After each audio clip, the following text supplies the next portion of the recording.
We want to bring in New York Times Chief White House correspondent Peter Baker. He's also an MSNBC political analyst, and Atlantic staff writer David Graham is also still with us. Peter, that largely resembled a lot of the cabinet meetings that we've seen Donald Trump hold over the years with his cabinet officials, where they praise him. But this was, leaders of state doing it. In some cases, putting a lot of flattery on Donald Trump's plate. How do you read what we just witnessed? Yeah, no, you're right about that. The official guidebook to dealing with Donald Trump for diplomats and foreign leaders now is start with the words "thank you" and "because of you" and "only because of you" could we even be here having this amazing meeting. And even Volodymyr Zelensky, who tripped up in the Oval Office when he first came in February and didn't say thank you enough as far as J.D. Vance was concerned, has learned a lesson. First thing he says, of course, is thank you to President Trump. But you heard also some pretty significant cleavages there, even if they were disguised in polite language. You heard Chancellor Merz from Germany say, we need to have a ceasefire. We need to stop the fighting before we have another meeting, which, of course, President Trump just abandoned on Friday. He abandoned the idea of a ceasefire and went straight to the idea of a broader, more enduring peace agreement, which is going to be a lot harder to negotiate. And instead of stopping the fighting while they had that negotiation, in effect, he said, OK, you can continue the fighting while we have that negotiation, gave Vladimir Putin a free pass, in effect, to continue the war, which he's done as recently as today. So that's an important cleavage there. You also heard, I think,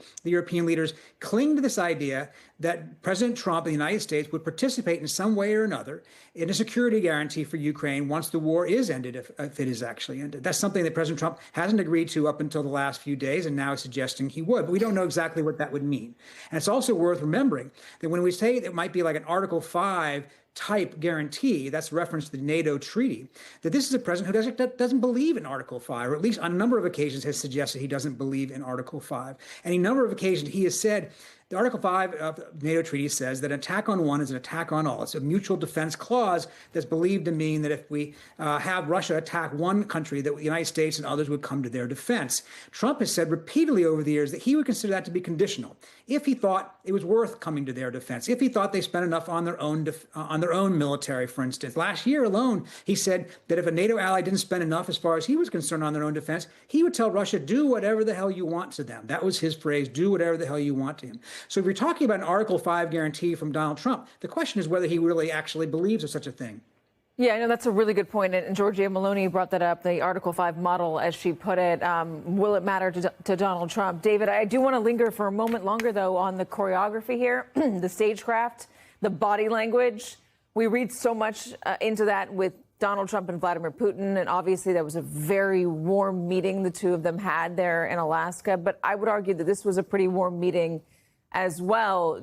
Do you think that if you are Volodymyr Zelensky, if you are a NATO leader, if you are a leader of one of these European allies there, do you feel better after all of this today?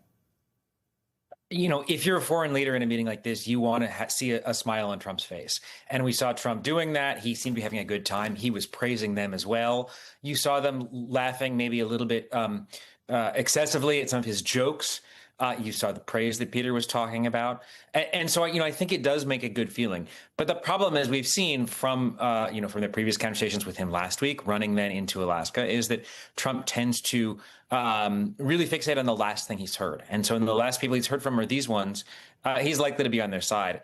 Will that persist when the last person he's heard from is Vladimir Putin, when he calls Putin this afternoon? That's a little bit harder to say. And there are these real differences on substance. Trump seems so focused on process and getting the right number of meetings in the right order. But as we've heard from those leaders, there are these very substantive issues of territory, of what security guarantees look like.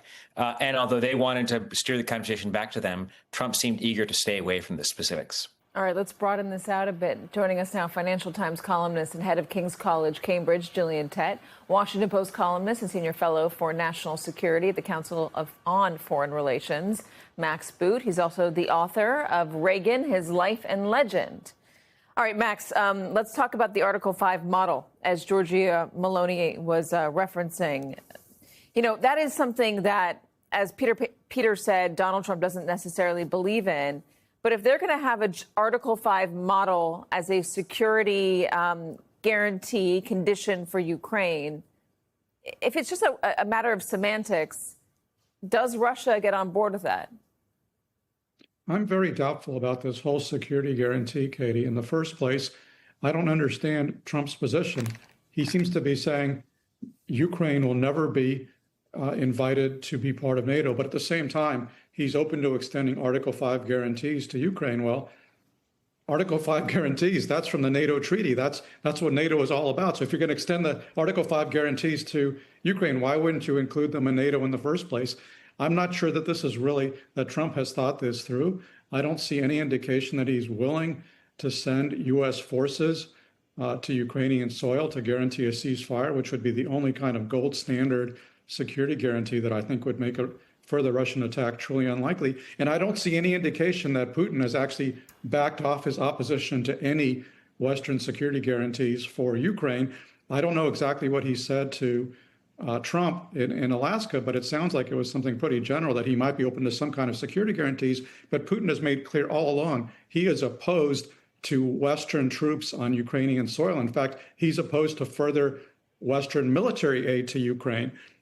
So he also wants limitations on the size of the Ukrainian armed forces. So basically, that would leave Ukraine helpless in the face of future Russian attack. Has Putin walked all of that back? We have no indication that's the case.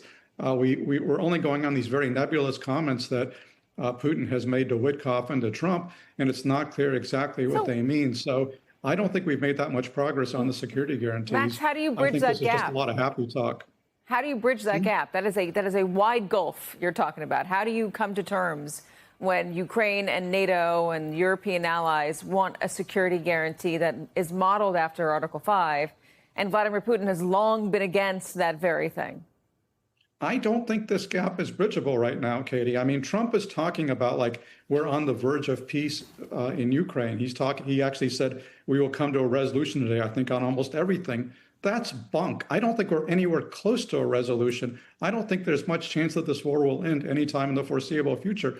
I hope I'm wrong. It would be wonderful if it would end because, the Russians are killing so many poor people in Ukraine. But I just don't see any indication that Putin is willing to compromise on his core demand. And his core demand is that Ukraine can no longer remain a sovereign state free of Russian domination, and the Ukrainians are not going to give in unto that core demand. So I suspect the war will continue, and this is all just happy talk that's not going to get very far. Donald Trump was intending to come out of the meeting in Alaska with a ceasefire so they could negotiate a longer-standing peace. He did not come out with a ceasefire. In fact, Russia has continued to attack Ukraine. This morning, another barrage of missiles, including one that killed an entire family, including a toddler, 1.5-year-old, and her older brother, a 16-year-old. I mean, lots of people are dying every single day still there. And it was, I think, as Peter pointed out, important to note that there was a sole person in that room who didn't do too much flattery, instead spoke very clearly and very bluntly about what's needed. And that was the new German chancellor, saying that if there is another meeting with Vladimir Putin that does not end with a ceasefire deal, what's the point of this? He says he can't imagine not having a ceasefire deal after another meeting with Vladimir Putin. It was interesting, Jillian, to see the forcefulness from the German chancellor.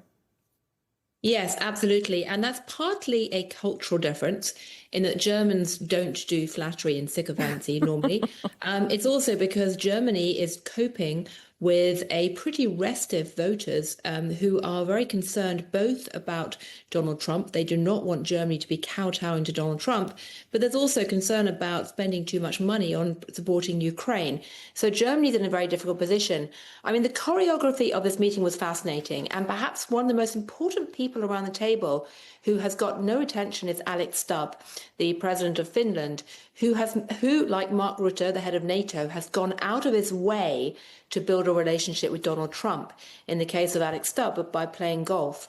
And he, of all people, knows exactly what the threat of Russia is and is working overtime and has been very influential in actually changing President Trump's mind to actually recognize the danger that the Russian government currently poses.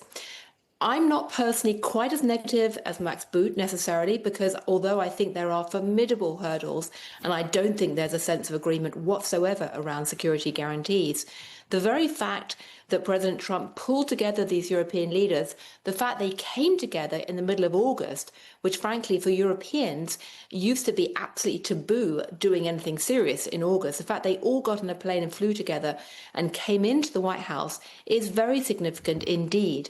And, it's also significant because President Putin from Russia is not the only voice that matters right now in Russia. There's a lot of infighting in the different security apparatus around him. And there are people around Putin who do actually want some semblance of peace. There are others who don't. So one of the aspects of what's going on right now is trying to find people within the Russian regime who may actually pick up on some of the carrots that President Trump is trying to toss out along with the Europeans and try and push this forward.